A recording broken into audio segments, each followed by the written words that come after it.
Et je crois qu'Orwell n'a jamais cessé, à partir de 1936 jusqu'à sa mort, de poser et de se poser la question: pourquoi le socialisme, qui tombe sous le bon sens, a-t-il jusqu'ici échoué?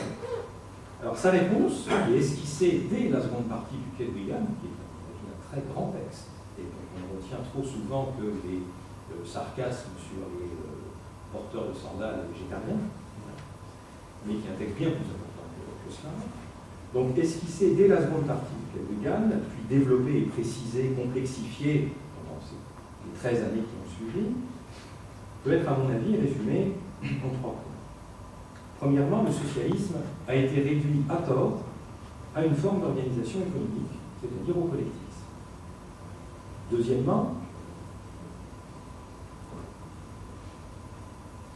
le collectivisme est sans doute une condition nécessaire du socialisme. Tant qu'il y a un capitalisme privé, il y a domination de classe.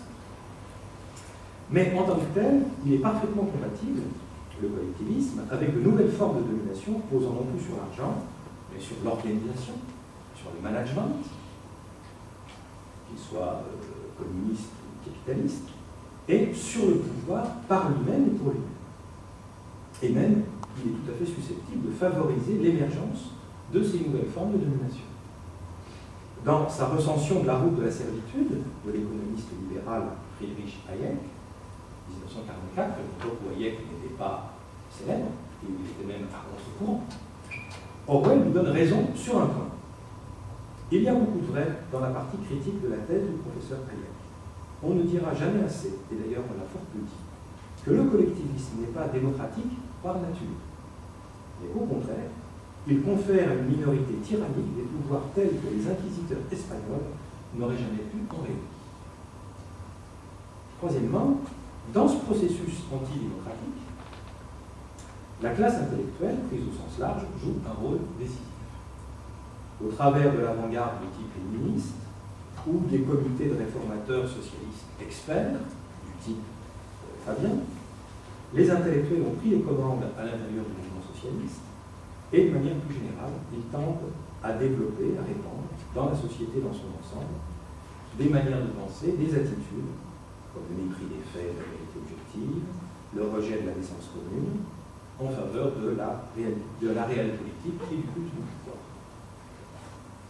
Alors, à ces efforts des intellectuels pour établir un contrôle des esprits au service des anciens et des nouveaux pouvoirs, et tout simplement, Orwell oppose un socialisme de l'homme ordinaire, dont les fondements ne sont pas dans une doctrine, dans une théorie, mais dans l'expérience de chacun, dans son propre environnement social et local.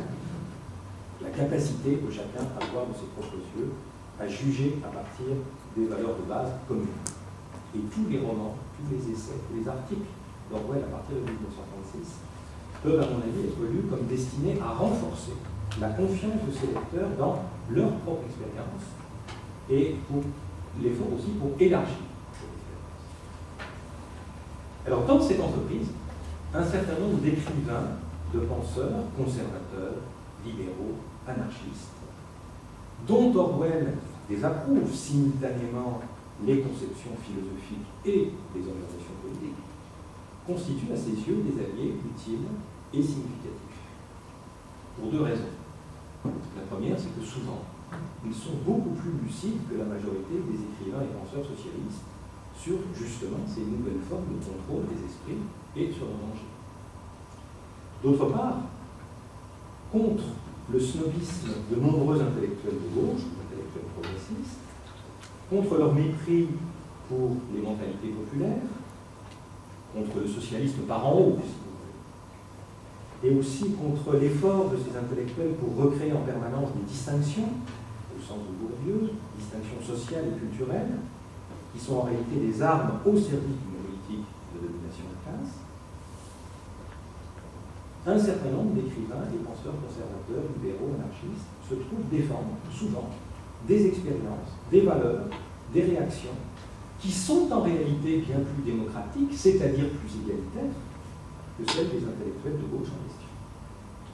Si on veut avoir une idée, me semble-t-il, je dis ça de manière un peu provocatrice, mais je le pense sincèrement, si on veut avoir une idée de ce que peuvent être le snobisme et le mépris de classe chez les grands intellectuels, par ailleurs progressistes de l'époque, il suffit de lire le journal de Virginia Woolf et de voir comment elle décrit simultanément ses relations mondaines et ses rapports avec ses domestiques.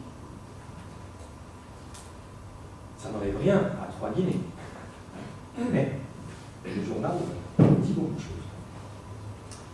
Ici se pose la question, pour décrire cette stratégie originale et hétérodoxe de lutte contre l'emprise au sein de la gauche, de modes de pensée antipopulaires et antidémocratiques, est-ce que les termes de socialisme et socialisme démocratique sont les plus appropriés? Est-ce qu'une caractérisation plus complexe, paradoxale, anarchiste Tory, ou celle qui nous a été proposée ce matin, conservateur, libéral, socialiste, ne serait pas plus exacte? Alors je pense pour ma part qu'il n'en est rien. Et que ces caractérisations risquent de brouiller la pensée politique d'Orwell, soit en la faussant, soit en la rendant incohérente, soit en la dépolitisant. Une manière de le montrer, il y aurait évidemment beaucoup à dire sur ce sujet, et ce que je choisirais de faire ce matin, c'est, dans le temps qui me reste, c'est d'essayer de montrer un peu plus précisément cela à partir du débat entre conservatisme et socialisme, entre conservateurs et socialistes, tel qu'Orwell le présente dans un essai peu connu mais très éclairant de 1946 qui s'appelle La révolte intellectuelle. Et dans les textes de la même époque, on peut relier à la révolte intellectuelle. Alors il y aurait d'autres manières de faire. Par exemple, une piste, à mon avis, serait de reprendre ce dossier du patriotisme d'Orwell, ou plus exactement de l'Englishness chez Orwell.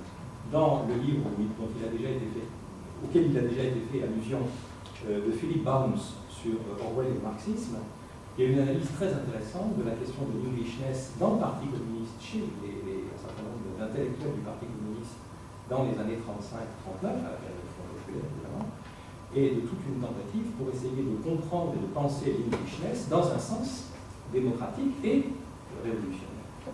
Et l'auteur a l'idée qu'il y a un rapport entre ces thèmes-là et ce qu'on trouve dans le Lyon et le Port. Et il y a une piste tout à fait intéressante. C'est pas celle que je emprunterai ce matin. Donc le débat entre optimisme et pessimisme. Alors ce conflit n'est pas une affaire de tempérament, une affaire de verre à demi plein ou verre à demi vide, comme on dit souvent.